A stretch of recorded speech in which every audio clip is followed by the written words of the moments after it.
Hi! Hello! Welcome back to my channel రూపావన్ vlogs.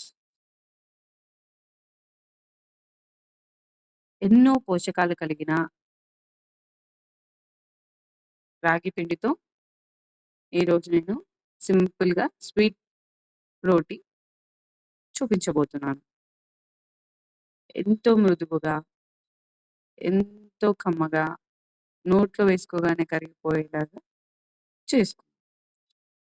ఇప్పుడు కావాల్సిన పదార్థాలు చూసుకుందాం. మనం ఈ రొట్టె చేసుకోవడానికి ఒకే కప్‌ని అన్నిటికి కొలతలుగా వాడుకుందాం. అయితే కావాల్సినవి ఒక కప్ వాటర్‌కి, ఒక కప్పు రాగి పిండి. అంటే ఈక్వల్ క్వాంటిటీ. అలాగే హాఫ్ కప్ బెల్లం.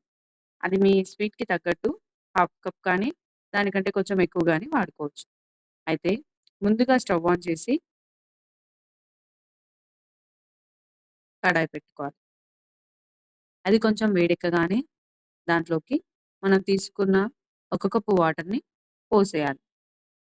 అవి కొంచెం కాగాలి. ఐ మీన్ కొంచెం మసలాలి.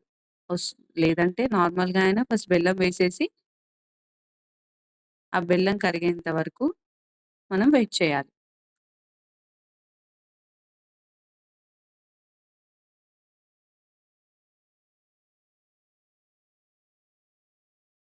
ఆ బెల్లం కరిగి కొంచెం వాటర్ మరగాలి.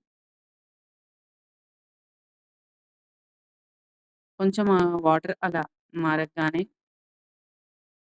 అలా బబుల్స్ రాగానే దాంట్లోకి మనం ముందుగా తీసి పెట్టుకున్న ఒక కప్పు రాగి పిండిని వేసేయాలి.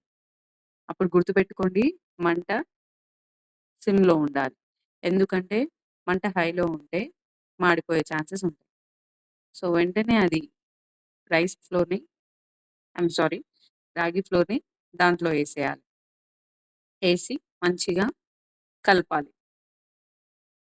కాసేపు అలా సిమ్‌లో కలిపిన తర్వాత కొద్దిసేపటికి రాగి పిండి కడాయి నుండి సైడ్‌కొస్తుంది. దాని తర్వాతకి ఆ పిండిని కొద్దిసేపు పక్కన పెట్టేసి, ఆ తర్వాత కొంచెం చల్లారాక ఆ పిండిలో కొంచెం నెయ్యి వేసి ఒక ముద్దలాగా కలుపుకోవాలి. ఇప్పుడు నేను చూపిస్తున్నా కదా వీడియోలో, అలా ముద్దలాగా కలుపుకోవాలి. కొంచెం సాఫ్ట్‌గా ఉండాలి. ఎలా అయితే మనం చపాతీ చేసుకుంటామో ఆ పిండి అలా ఉండేలాగా చూసుకోండి. అలా ముద్దలాగా చేసిన పిండిని పక్కకు పెట్టుకోవాలి. ఎంత సైజ్ అయితే మనకి రోటీ కావాలనుకుంటున్నామో అంత సైజ్‌కి కొంచెం పొడి పిండి చల్లి ఆ రోటీని చేసుకోవాలి. అది కొంచెం సాఫ్ట్‌గానే ఉంటది కాబట్టి రౌండ్‌గా రాకపోయినా పర్లేదు. కొంచెం మీడియం సైజ్‌లో రోటీని చేసి ఆ రౌండ్ రావడం కోసం ఏదైనా టిఫిన్ మూత కానీ ఏదైనా తీసుకోవాలి. నా దగ్గర ఇప్పుడు టిఫిన్ మూత కాదు కానీ ఇంతకుముందు మనం వాటర్‌కి వాడిన కప్ ఉంది గదా! దాంతోటే రౌండ్ షేప్‌లో కట్ చేస్తున్నాను. ఇప్పుడు చూడండి, రౌండ్ షేప్‌లో ఉంటుంది. అన్నీ ఈక్వల్‌గా చూడడానికి గాని, తినడానికి గాని చాలా బావుంటది. సారీ, అలా ఇలా వేసేటప్పుడు చెయ్యి జారిపోయింది. నెక్స్ట్ మనం రోటి కాల్చుకోవడానికి పెంక పెట్టాలి. ఆ పెంక మీద ఇది రాగి రొట్టె కాబట్టి కొంచెం నెయ్యితో అయితే చాలా బావుంటది. ఫ్లేవర్ చాలా బావుంటది. కొంచెం నెయ్యి వేసి, ఆ తర్వాతకి మనం చేసిన రొట్టెని దాని మీద వేసేయాలి. పైన కూడా నెయ్యి వేసి, పైన కింద మంచిగా కాలితే రోటి చాలా బావుంటది.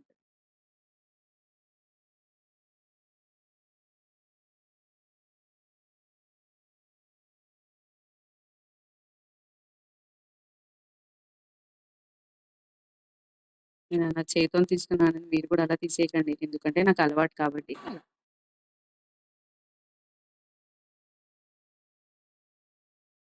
మంచిగా అలా కాగేదాకా ఆగాలి. ఇలానే మిగతా పిండితోటి రొట్టెలు చేయాలి. చేస్తూ ఉంటే అవే వచ్చేస్తాయి. కాకపోతే పిండి కొంచెం సాఫ్ట్‌గా ఉంటది కాబట్టి మెల్లగా చూసుకొని చేయాలి. తీసేటప్పుడు జాగ్రత్తగా ఉండాలి.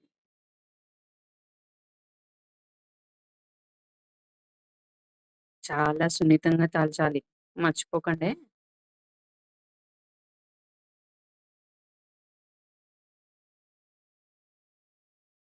చూసారా? ఎంత బాగా వచ్చిందో. ఇలా నేను చేస్తూ ఉంటే మా ఆయన కిచెన్‌లోకొచ్చాడు. "ఏం చేస్తున్నావు నువ్వు?" అని అడిగితే, "రాగి పిండి రొట్టెలు" అని చెప్పాను. వామ్మో! అవెలా ఉంటాయి అని సరే నేను హెల్ప్ చేస్తా అని కాసేపు హెల్ప్ చేశాను. చూసారా? చూడ్డానికి, చూడ్డానికి కొంచెం అలా కనిపిస్తున్నాయి కానీ, తినడానికి మాత్రం చాలా అద్భుతంగా ఉన్నాయి. మెత్తగా నోట్లో వేయగానే కరిగిపోయేలాగా ఉన్నాయి.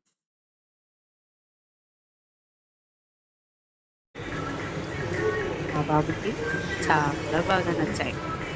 మీరు కూడా ట్రై చేయండి. థాంక్